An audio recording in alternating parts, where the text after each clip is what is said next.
quelques eaux qui éclairent toute la terre.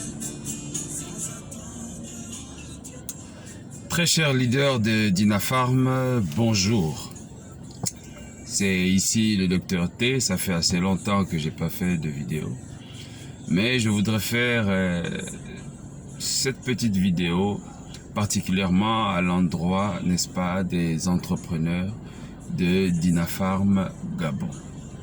Dinafarm Gabon qui est, j'ai envie de dire, mon Dinafarm, c'est ma maison.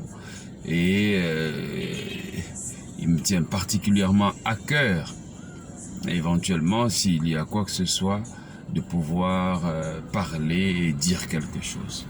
Alors, à la base, ce que je voudrais dire s'agissant éventuellement de Dinafarm Gabon, c'est un coup de gueule. C'est un coup de gueule, un véritable coup de gueule, parce que je trouve éventuellement, à un moment donné, qu'il y a beaucoup de manque de professionnalisme et beaucoup de manque de leadership à l'endroit de plusieurs d'entrepreneurs indépendants, de membres de Dinafarm International.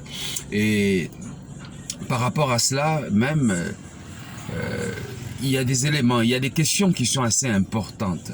Parce que, à ce jour, beaucoup sont préoccupés par des problèmes. Mais les problèmes qui devraient nous préoccuper, ça doit être des problèmes beaucoup plus importants. À ce jour, il y a beaucoup de difficultés liées éventuellement au manque des produits. Ce ne sont pas des éléments qui dépendent de façon directe du general manager. Non, ça ne dépend pas du directeur. Ça ne dépend même pas directement aussi, n'est-ce pas, de la direction générale à Kampala. C'est beaucoup plus au niveau de la Malaisie, et tout ce que nous avons comme retard à ce jour sont inhérents à la période de confinement général qu'il y a eu l'année dernière en 2020, face aux problèmes que nous connaissons tous de la Covid-19. Alors, ce sont des questions difficiles, ce sont des questions qui sont vraiment assez piquantes. Évidemment, le business, nous le faisons autour des produits, et si les produits n'arrivent pas, ce serait difficile éventuellement que l'on puisse travailler. Mais au-delà de cela, il y a aussi d'autres questions importantes, parce que nous faisons du marketing des réseaux. Et faire du marketing des réseaux, c'est éventuellement se développer à partir d'un réseau. Se développer à partir d'un réseau, ça veut dire quoi? Il faut adhérer et commencer éventuellement à suivre ces nouveaux adhérents. Alors, à ce jour, il y a beaucoup d'attaques qui sont éventuellement faites, des attaques qui sont orientées vers le staff, des attaques qui sont orientées vers les formateurs, tandis que ce sont ces gens qui sont en train de s'atteler pour pouvoir maintenir l'activité au niveau de Dinafarm Gabon. Je ne voudrais particulièrement pas citer de noms, mais ce que je voudrais dire, et ce que j'ai à dire maintenant, c'est adressé aux distributeurs. J'aurais souhaité peut-être le faire en anglais aussi, pour pouvoir parler éventuellement de sorte que le staff aussi puisse comprendre. Mais a priori, c'est aux entrepreneurs, aux distributeurs qui sont des francophones, à qui je m'adresse. Alors, il ne sert à rien de pouvoir se focaliser sur des éléments qui n'ont aucune importance par rapport à notre business. De manière générale, lorsqu'on adhère, on vient à Dinafarm, la raison primordiale pour laquelle on adhère, c'est de pouvoir faire son activité, développer son business. C'est là, premièrement. Et évidemment, il s'agit pour vous de pouvoir, proposer des produits et ainsi de suite, et éventuellement bâtir votre réseau. En général, lorsqu'il y a à côté de nous quelqu'un qui est en train de travailler, qui bâtit son réseau, il est en train de former et ainsi de suite, tout le monde est en train de se liguer contre lui. Tout le monde se dit, eh bien celui-là, maintenant Dinafarm Gabon lui appartient. Mais pas du tout.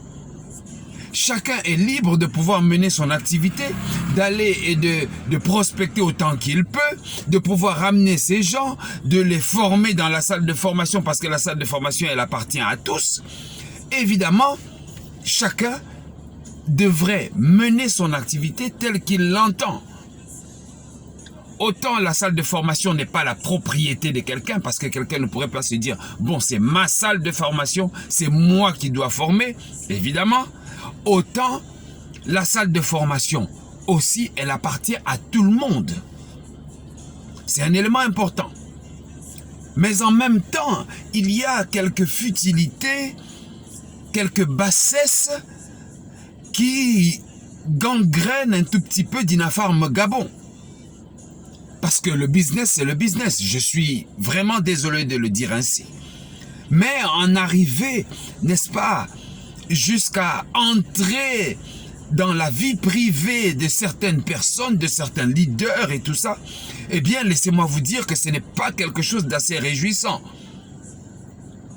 Alors, en tout point de vue, le staff, il est là. Et c'est un staff qui est disponible. C'est un staff qui est disposé. Tout ce qu'il faut, c'est que vous puissiez donner du vôtre et vous allez vous rendre compte que le staff aussi va donner du sien. Les formateurs sont là.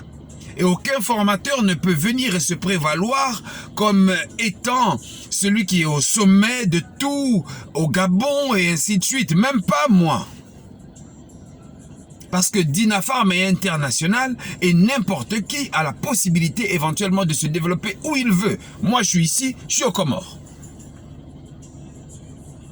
Alors, c'est une question vraiment difficile. Vous savez, tout est question d'esprit et tout est question d'attitude. Évidemment. Parce que les personnes qui ont un esprit très bas, ils vont parler des gens. Ce qui concerne le business, ça, c'est pas leur problème. Les personnes qui ont un esprit moyen, eux, ils vont parler, n'est-ce pas, du business. Et les personnes qui ont un esprit élevé, eux, ils vont parler des opportunités, éventuellement.